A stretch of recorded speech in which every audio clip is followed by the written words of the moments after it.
Well, generally,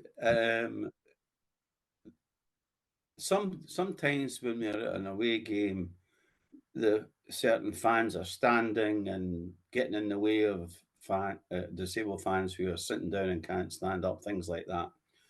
Standing is what most of the fans do now.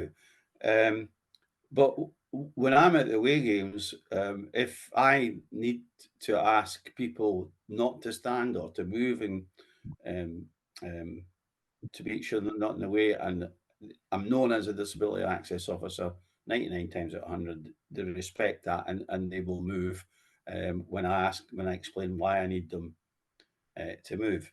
So basically, we've not came across, and I don't know if this is what you're asking, we've not really come across any discrimination or hate or prejudices, but not really come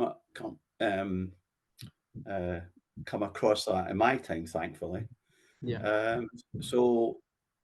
And we have there is a disabled supporters club, which I liaise with.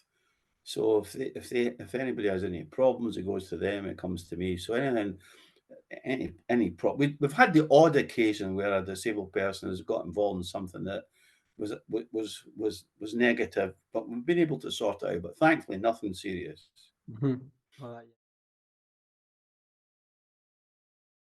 Well, some of the clubs have sensory rooms where they've used a hospitality room, which has obviously a glass window, so it's an outlook to the pitch, so it's away from the noise. Quite a few clubs have that.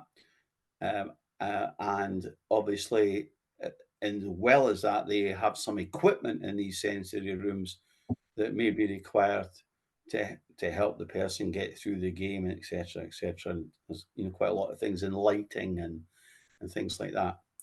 So if you're a partially sighted person, you can buy a season ticket and go to all the games. If you can only go to the sensory room, the glass sensory room, it will only take 3 or 4. And any of the clubs that have these have about 100 people, and they can only go to maybe 1 or 2 games. We don't have that area. We don't have that area. So, one of the things we have 2 or 3 areas that we regard as quieter areas, and we keep some seats back so people can sit there. And obviously, there's very different degrees. Some children have no problems being at the game. Some have a little bit of problem with the noise. Some have to wear ear defenders. Some maybe can't cope with it and need a break room. So there's quite a wide, as I say, on the spectrum. It's it's from one end to the other. But basically, we try and as I said, provide as much as we can within the stadium infrastructure. Well, one thing I would really like to see, because we do have a disability access officers group in Scotland, and we meet regularly, but unfortunately that fell a wee bit by the wayside due to COVID. But the one thing that I would like to see is a consistent ticketing policy for fans who have a disability, whether it's season tickets, match tickets, and tickets for international games, neutral venues, away tickets, etc.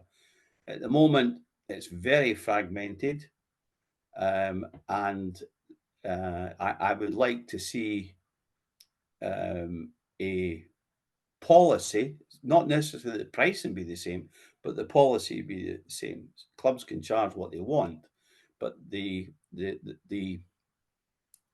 criteria around getting these sort of tickets is different with all the clubs, and that can cause a lot of confusion and can put people off. And of course, people will say, "Well, why have I only had to pay £10 there, and why have I got to pay £25 here?" So some big differences. And going to football is an expensive thing. That would be the one thing I would like to see um, um, sorted out in Scotland. Also, I think I would like to see more available wheelchair spaces for visiting fans all round.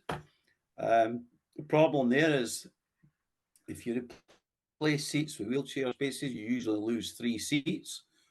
But then many of the clubs in Scotland do not fill their stadiums. And quite a few of the stadiums, I know, for example, Rangers and Celtic fans who are wheelchair users, they don't have, there's not enough places for away games to go around them, because they obviously have a bigger number. So, and the clubs just continuing to try and look at things and see where they can make improvements. It's an ongoing process.